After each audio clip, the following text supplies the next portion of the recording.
राजस्थान से मेरा नाता बहुत गहरा है, युवा मोर्चा के समय से लेके और एक पर्यटक के रूप में भी।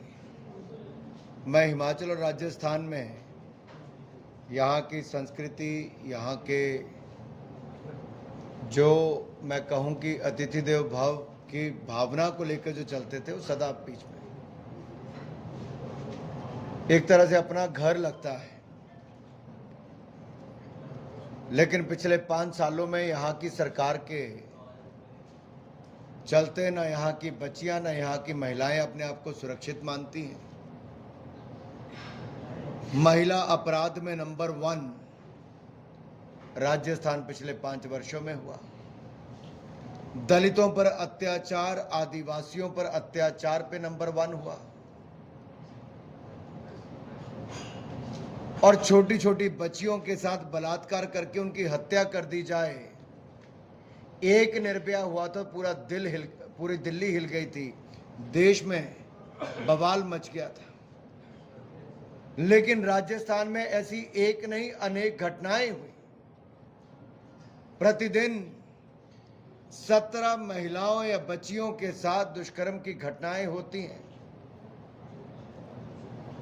2 लाख से ज्यादा महिला अपराध के मामले दर्ज पिछले 5 वर्षों में हुए।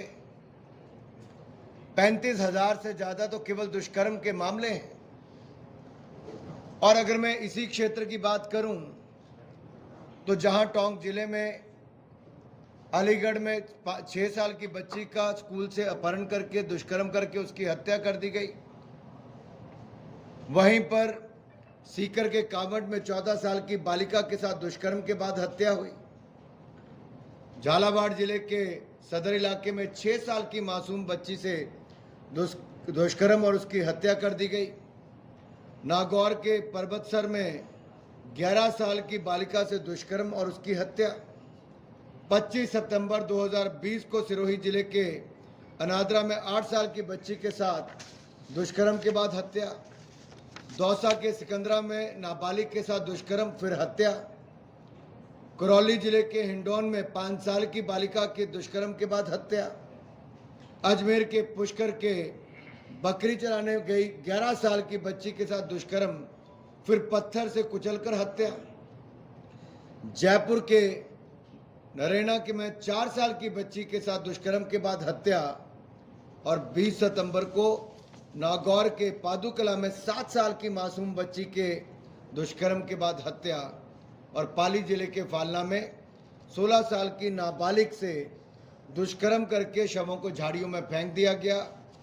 बूंदी जिले के बसौली काला कुआं इलाके में जंगल में बकरियां चराने गई बच्ची के साथ सामूहिक दुष्कर्म के बाद हत्या कर दी गई। पाली जिले के पीछवा गांव में 10 साल की बच्ची से दुष्कर्म के बाद हत्या। फिर जालौर जिले के बांदड़वाड़ी में 13 साल की बच्ची के साथ दुष्कर्म के बाद हत्या करके कुएं में फेंक दिया गया। 2022 में 13 फरवरी को कोटा के रामपुरा बाजार में ट्यूशन पढ़ने गई 15 साल की बच्ची के साथ दुष्कर्म के बाद शिक्षक ने उसकी हत्या कर दी। अजमेर जिले के धुवाड़िया गांव में नाबालिग लड़की की दुष्कर्म के बाद चाकू से गोंद के उसकी हत्या रेत कर उसकी हत्या कर दी गई। चित्तौड़गढ़ के लक्ष्मीपुरा में 3 साल की बच्ची के दुष्कर्म के बाद उसकी हत्या और शव को कुएं में फेंक दिया। जयपुर के आमेर में 9 साल की बालिका के साथ दुष्कर्म के बाद गला रेत कर हत्या। कोटा में नाबालिग से दुष्कर्म कर पत्थर से कुचलकर हत्या और लाश को जंगल में फेंक दिया गया। डूंगरपुर इलाके में 10 साल की बच्ची से दुष्कर्म के बाद हत्या। करौली में मंडरालय में नाबालिग से दुष्कर्म हत्या। फिर बांसवाड़ा के खोडन गांव में 11वीं कक्षा की बच्ची के साथ दुष्कर्म का प्रयास किया, विरोध किया तो उसकी हत्या कर दी गई। श्री गंगानगर के लालगढ़ जाटन में 9 साल की मासूम के साथ दुष्कर्म के बाद हत्या। और उदयपुर जिले के चोपड़ा गांव में 9 साल की बच्ची के साथ दुष्कर्म के बाद हत्या की गई। लाश के 10 टुकड़े करके जंगल में फेंक दिया गया। सीकर के लक्ष्मण गांव में 17 साल की नाबालिग की दुष्कर्म के बाद हत्या। जोधपुर के बालेसर गांव में नाबालिग के साथ गैंगरेप के बाद हत्या, बीकानेर के खाजूवाला में दलित लड़के के साथ पुलिसकर्मियों के द्वारा दुष्कर्म करके हत्या, करौली के नादोती गांव में दलित लड़की से दुष्कर्म, गोली मारी और तेजाब से जलाकर कुएं में डाल दिया गया, हत्या कर दी गई। भीलवाड़ा जिले के कोटड़ी में एक 14 साल की लड़की के साथ सामूहिक बलात्कार और टुकड़े टुकड़े करके उसको आग की भट्टी में डाल दिया गया। सवाई माधोपुर के बोली में नाबालिग लड़की से दुष्कर्म और हत्या और लाशें कुएं में मिली। अब ये लिस्ट में जितनी पढ़ता जाऊंगा खत्म नहीं होगी। राजस्थान में बेटियों के साथ बलात्कार और हत्याएं इन 5 सालों में होती रही और गहलोत सरकार सोती रही और गर्व के साथ इनके मंत्री कहते रहे ये मर्दों का प्रदेश है। शर्म के साथ ऐसे मुख्यमंत्री को आज से कुछ साल पहले इस्तीफा दे देना चाहिए था, जिसकी सरकार के चलते कानून व्यवस्था चरमरा गई, एक के बाद दूसरी बेटी की इज्जत लूटती गई और मुख्यमंत्री के सरकारी निवास से 5 किलोमीटर दूर 10 साल के बच्चे के सामने उसकी मां के साथ दुष्कर्म होता है। मरने पर मजबूर होते हैं लेकिन मुख्यमंत्री सोए रहते हैं। हमने इतनी निकम्मी और इतनी सोई हुई सरकार शायद आजाद भारत में 75 वर्षों में कहीं नहीं देखी।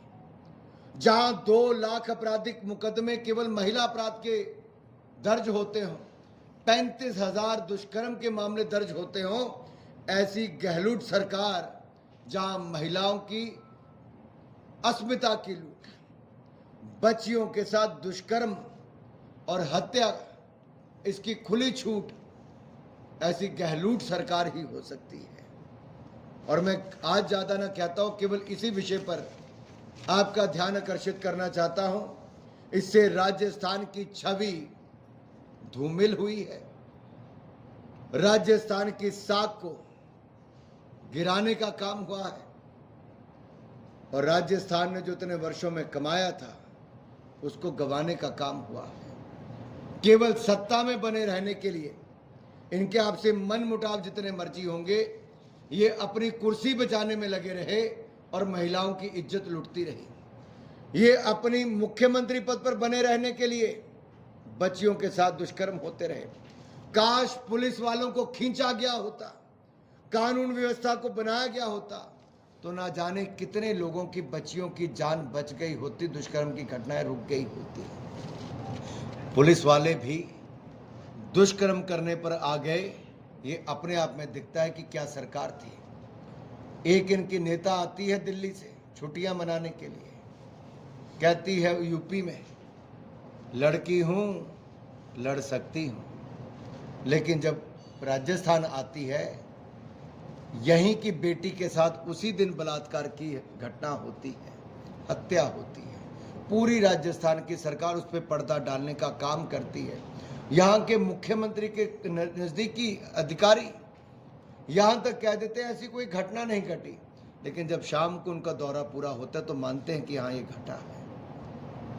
ये कैसे होता है साहब? हमारे राजस्थान में ऐसा कैसे हो सकता है? लेकिन ये एक बार नहीं बार बार हुआ है। वो भाई बहन आते हैं, कांग्रेस के बड़े नेता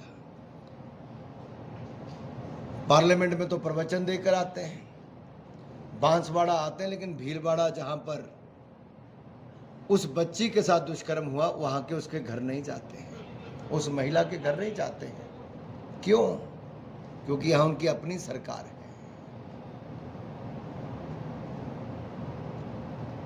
आज राजस्थान की जनता ने मन बनाया है कि इस महिला विरोधी सरकार और ये जो दलित विरोधी सरकार, आदिवासी विरोधी सरकार, ये कांग्रेस की भ्रष्ट सरकार को उखाड़ फेंकेंगे।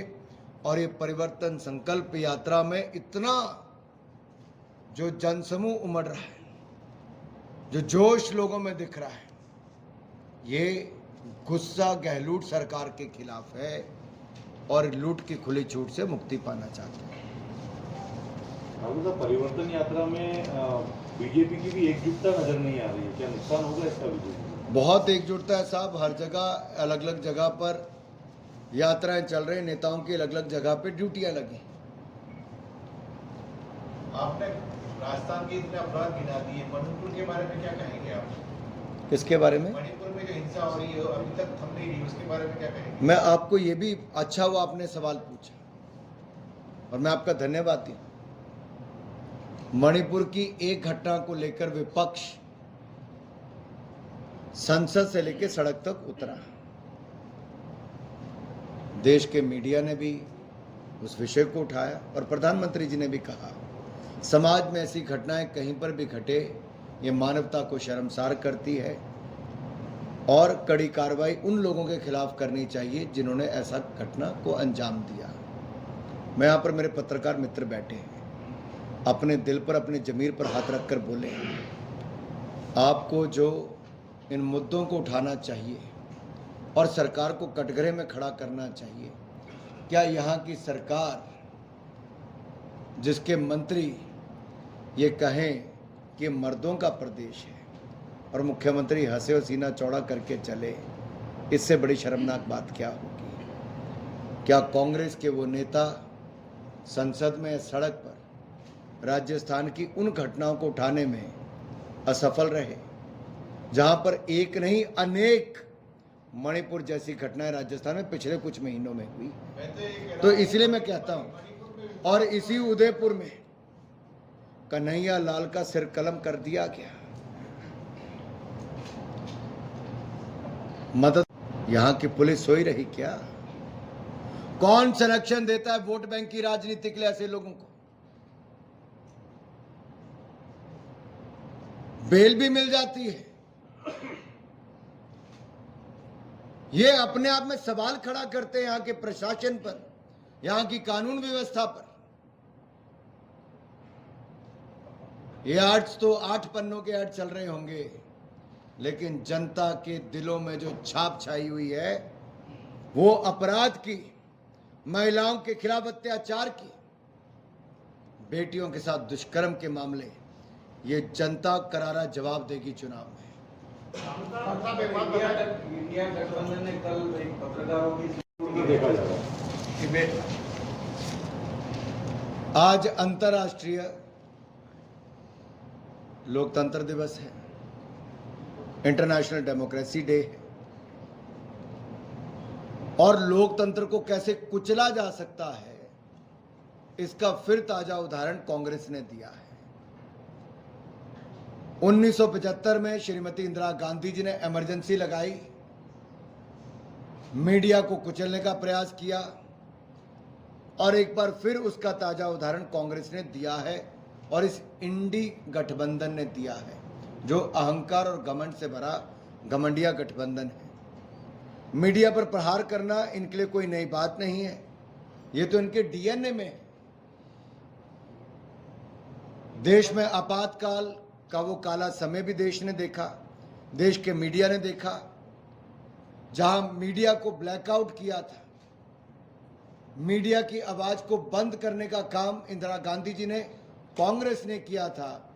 आज एक बार फिर कांग्रेस और गठबंधन जो इंडी अलायंस है, उन्होंने फिर एक बार मीडिया की आवाज को कुचलने का काम किया है। ये एंटी डेमोक्रेसी है, एंटी मीडिया है, एंटी दलित है, एंटी आदिवासी है, और मैं तो ये कहूँगा इनको तो अपना नाम एंटी अलायंस रखना चाहिए, क्योंकि ये एंटी सनातन, एंटी डेमोक्रेसी, एंटी दलित, एंटी नेशनल, एंटी कॉन्स्टिट्यूशन और अब एंटी मीडिया हो गए।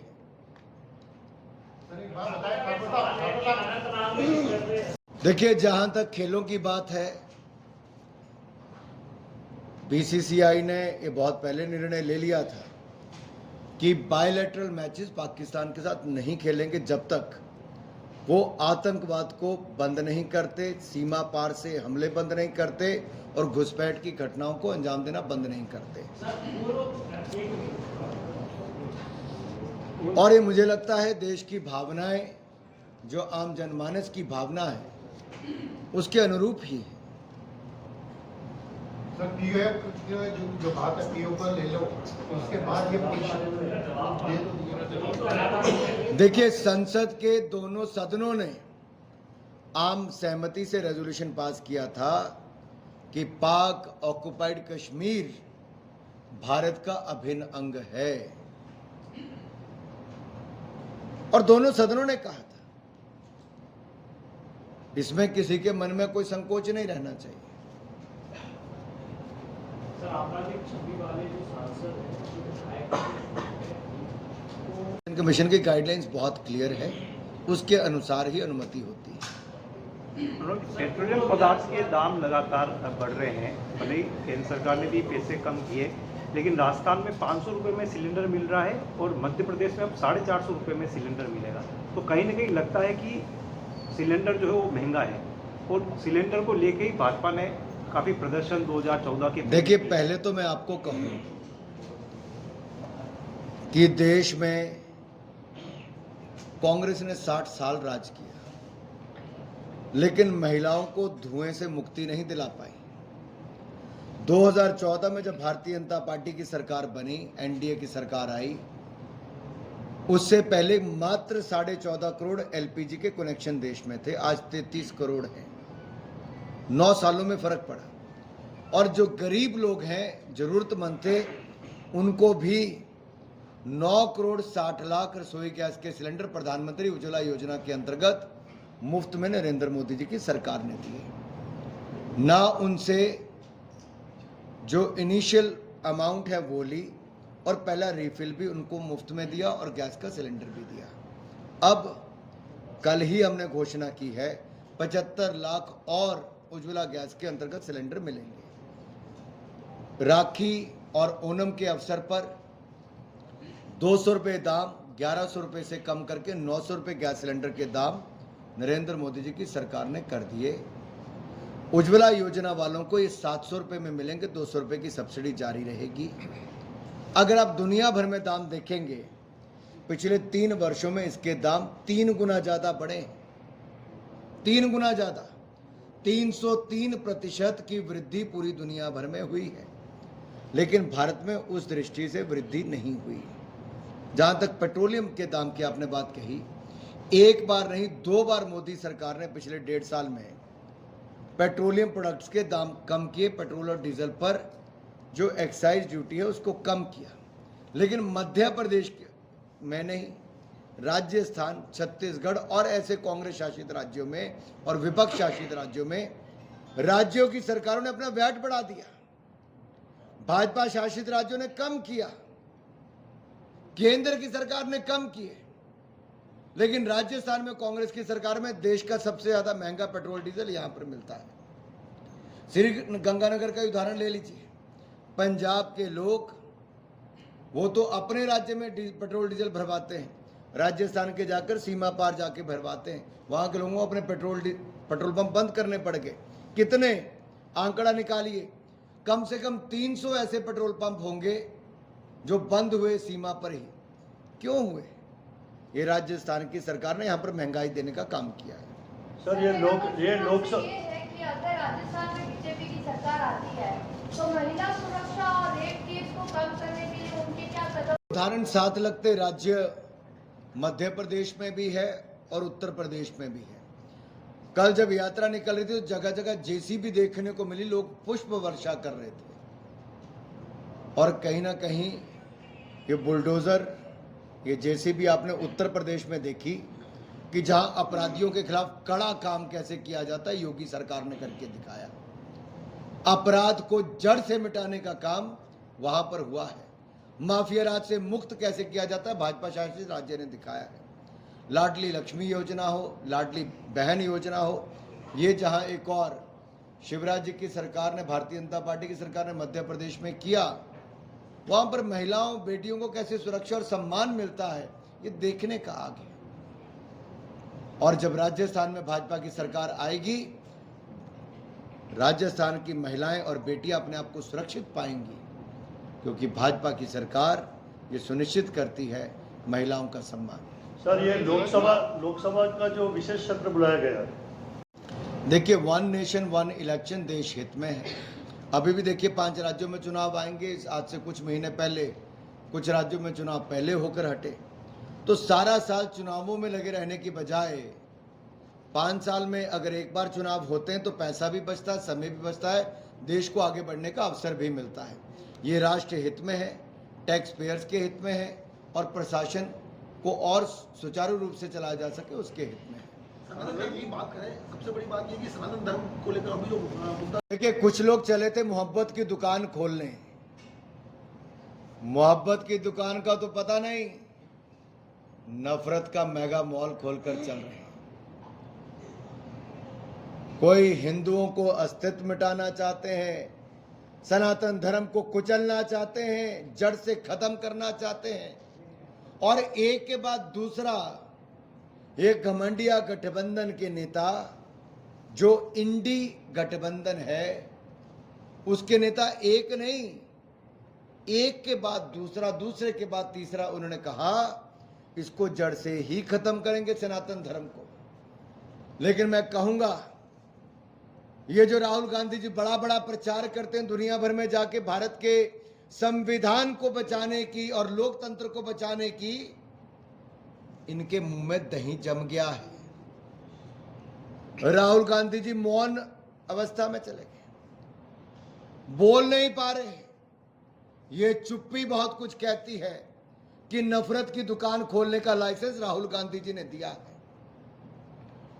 जो संविधान का भी उल्लंघन कर रहे हैं और लोकतंत्र को भी तोड़ रहे हैं। ये संविधान और लोकतंत्र को कुचलने का काम राहुल गांधी जी ने लाइसेंस दिया है। Article 25 of the Constitution gives you freedom for the religion, for faith. Article 19 gives you freedom of speech. तो अगर आपको संविधान की ही आलोचना या संविधान को कुचलने का काम एक नहीं हर दूसरा इस इंडी गठबंधन के नेता कर रहे हैं, तो बाबा साहब अंबेडकर को एक बार फिर अपमानित करने का काम, भारत के संविधान को तार तार करने का काम, लोकतंत्र दिवस जहां दुनिया मना रही है वहां भारत के लोकतंत्र को कुचलने का काम भी कांग्रेस और गठबंधन कर रहा है। अगर सनातन धर्म को जड़ से खत्म करने की बात करें, मीडिया की आवाज को दबाने का बात करें, देश में नफरत फैलाने का काम करें, तो संविधान और सनातन दोनों को ही कुचलने का काम ये कांग्रेस और गठबंधन कर रहा है। राजस्थान में कई सारे इमरजेंसी एक उदाहरण है कांग्रेस का, जब लोकतंत्र को कुचलने का काम किया, फ्रीडम ऑफ स्पीच को दबाने का काम किया, मीडिया को कुचलने का काम किया। ये इंदिरा गांधी जी ने किया था। सोनिया गांधी जी के आशीर्वाद से इनके मंत्री कपिल सिब्बल जी ने उस समय जब ये यूपीए की सरकार थी जो भ्रष्टाचार से भरी थी, ये आर्टिकल 66A इसको भी जैसे पास किया, बगैर चर्चा के पास किया। ये ड्रैकोनियन लॉ किसी और ने नहीं, यूपीए ने किया था साहब, ये मीडिया के लोगों को जानकारी होगी। और अब मीडिया के लोगों का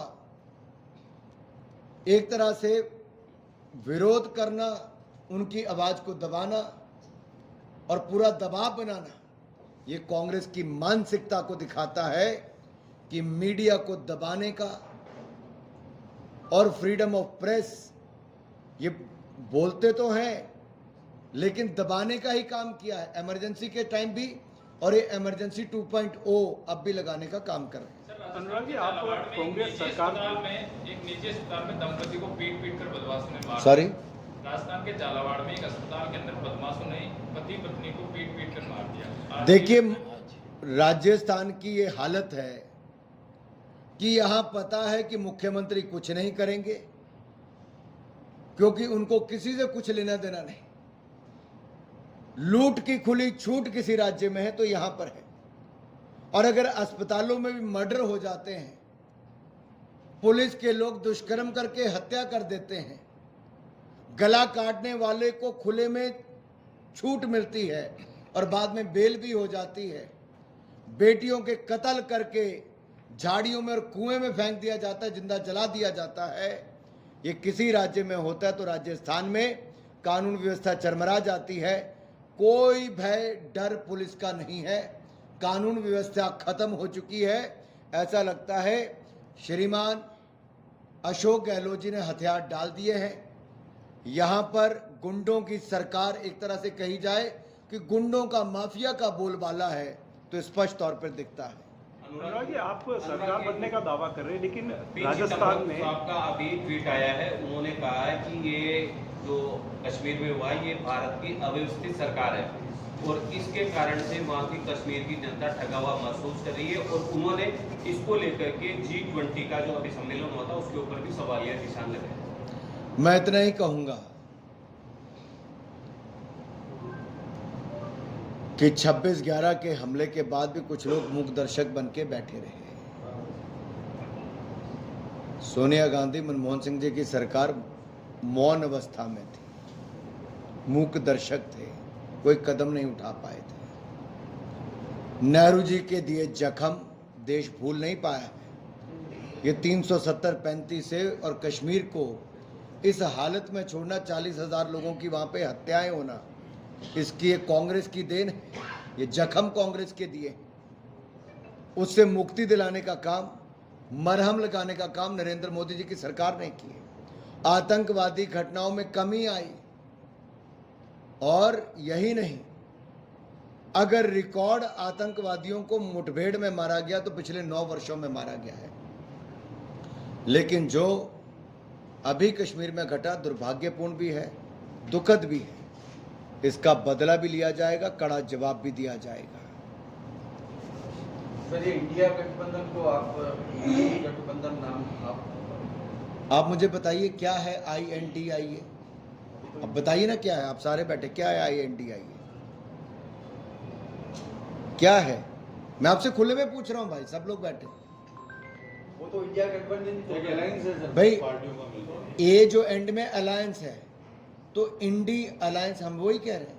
अगर इन्होंने ये नाम भी दे भी दिया है तो A फॉर अलायंस है, तो आप उसको 2 बार तो नहीं ले सकते, इंडी ही लेना पड़ेगा। इंडी अलायंस यही बनता है ना, तो आप लोग भी यही लिखिए, इंडी अलायंस। राजस्थान में जिस तरह से फ्री की योजनाएं चल रही है और उसके अलावा मैं हो सकता है स्पष्ट हो गया सबको कि नहीं, मैंने गलत तो नहीं कहा कुछ? क्यों भाई साहब, इंडी अलायंस ही है ना, तो इसको इंडी अलायंस ही लिखना चाहिए। मेरे हिसाब से नहीं, बनता भी यही है। अनुराग जी, अभी जो लोकसभा का सत्र आ रहा है, लोग उम्मीद कर रहे थे कि समान नागरिक संहिता पे कानून लेके आएगी या रोहिंग्या जैसी प्रॉब्लम को लेकर, मगर ऐसा कोई लोग खेल के आपका मैनिफेस्टो में था। देखिए, उदयपुर एक ऐसी जगह है और राजस्थान को मोदी सरकार ने कितनी प्राथमिकता दी, जहां 1 और करोड़ों घरों को लेकर, शौचालयों को लेकर, पानी की सुविधा को लेकर, स्वास्थ्य की सुविधा, ये सब तो दिया, राजस्थान को हक दिया। लेकिन G20 में भारत जो इतना सफल हुआ है और दिल्ली डिक्लेरेशन की धूम पूरी दुनिया भर में, दुनिया भर के बड़े देशों को एक मंच पर एक स्वर में एक डिक्लेरेशन के लिए मंजूरी दिलाना, ये भारत और भारत के नेतृत्व की बहुत बड़ी जीत है। और मुझे कहते हुए प्रसन्नता है कि शेरपा, भाई साहब सुनिए 1 मिनट, ये शेरपा बैठक की शुरुआत उदयपुर से ही हुई थी। हमने यहाँ पर शेरपा बैठक की शुरुआत की, यहाँ के पर्यटन और यहाँ की कला, संस्कृति, परंपराओं को बढ़ावा देने का काम किया। हमने तो ये बढ़ावा दिया, कांग्रेस के राज में कन्हैया लाल के कत्ल जैसी घटनाओं का यहाँ पर परिणाम आता है। ये अंतर है 2 सरकारों में। अब बोलिए जी, क्या है? परिवर्तन यात्रा निकाल रहे हैं, पर जिस तरह से राजस्थान में बीजेपी के बड़े नेता आपस में खुशी को लेकर झगड़ने का, लगता है कि परिवर्तन होगा या आपको लगता है? साहब, आपका देखने का नजरिया वैसा हो सकता है। जनता के मन में इतना आक्रोश इस गहलोत सरकार के खिलाफ है कि जिन्होंने लूट की खुली छूट, खनन mafia number 1 Rajasthan, gang rape number 1 Rajasthan, gang war number 1 Rajasthan, महिला अपराध नंबर 1 राजस्थान, और बच्चियों के खिलाफ अपराध number 1 Rajasthan, paper leak number 1 Rajasthan, भ्रष्टाचार नंबर 1 राजस्थान।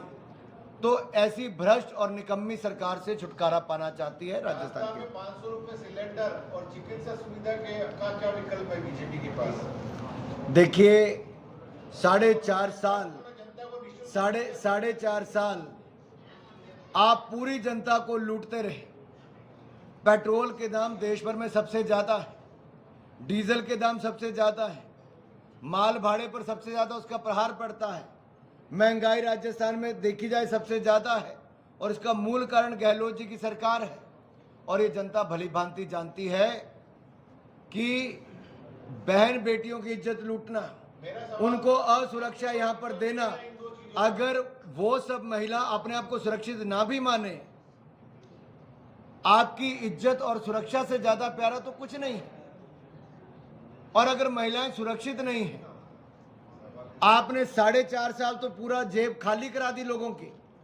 अब आप 500 कितनों को मिला भाई साहब 500 रुपए सिलेंडर? मिल रहा है साहब, आप पता करिए। नहीं, आप पता करिए, मैं आपको कहता हूं कितने लोगों के खाते में पैसा आएगा। आप ये सामने बोल रहे हैं तो आपकी अध्यक्ष मैं इसीलिए पूछ रहा हूं आपसे, कांग्रेस के प्रवक्ता के रूप में किसी को बात करनी हो तो अलग बात है, कांग्रेस के प्रवक्ता के रूप में किसी को बात करनी तो अलग बात है। कितनों के खाते में पैसा आया? आप पेट्रोल डीजल रोज दुगना दाम पे कराते हो। आज पेट्रोल पंप बंद क्यों है? आप जहां पर लिखते हैं वहां लिख के बताइए क्यों पेट्रोल पंप बंद है? राजस्थान के क्यों बंद है? क्यों राजस्थान के करोड़ों जनता को ज्यादा पैसा देना पड़ रहा है? ये लूट की खुली छूट ये गहलोत सरकार में है। दोनों हाथों से लूटने का काम किया है। सर मैंने तो अरे चुनाव के टाइम पे पेट्रोल पंप बंद हुए हैं, इतने टाइम कहाँ थे पेट्रोल पंप वाले? चुनाव आए नहीं, उनको इतने साल से भी तो वही रेट थी। अब एकदम चुनाव सिर पे आया। अच्छा हुआ मेरे भाई आपने बात पूछी। अभी तक ये सिलेंडर 500 रुपए में क्यों नहीं था 5 साल में? वही तो वो बोलना भाई, वही तो पूछ रहे हैं हम भी। मैं यही तो पूछ रहा हूं आपसे, ये जवाब है आपका जी। अगर इतना ही था भाई साहब तो 5 साल, मेरा सीधा सवाल है कि 5 साल के जो आपके सामने क्यों नहीं 500 रुपए में दिया? और मेरा सीधा सवाल है अभी भी कितनों को दिया? कितनों को कर्जा माफी कही थी किसानों की? हुई माफी? आपकी सरकार आने से क्या कर्जा माफी हुई किसान की?